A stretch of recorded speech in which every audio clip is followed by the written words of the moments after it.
But this is so interesting that it was actually identified of like, this is 2 years ago, we celebrate the 50th anniversary of hip hop. Hip hop came out of a very specific place at a very specific time. The day, literally, August 11th, 1973, at 1520 Sedgwick Avenue in the Bronx, DJ Kool Herc threw a party and played breakbeats on turntables. What do you think it was about that place in that time that led to that moment? Because I'm just blown away that it's actually documented. It was something about the New York mystique in those years.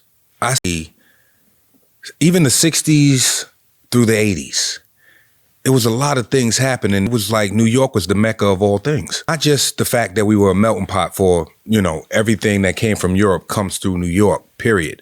Not just that, but fashion, music, lingo, everything was flowing through New York. A beautiful time to be a creative. So you have all these things happening at once. My question was, what do you think it was about New York City in that place and time? Because Meth, the reason why this is important is I don't know if there's a documented start time of rock and roll music. Okay. A start time of jazz. Like, but this is so interesting that it was actually identified of like, this is the Big Bang. That's the point I'm trying to make. This is the Big Bang moment. Okay, so it was a lot of gang activity going on at this time too, right?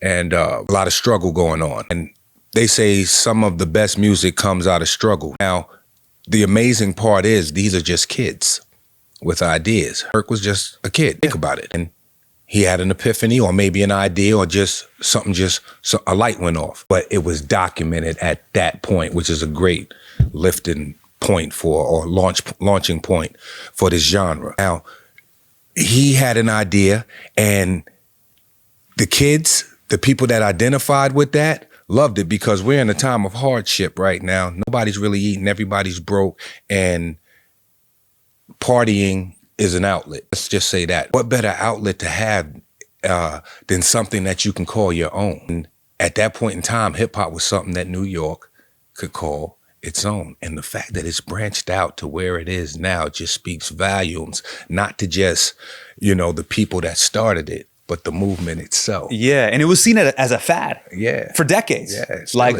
this thing isn't gonna last. Absolutely. And at its core, what is hip hop to you?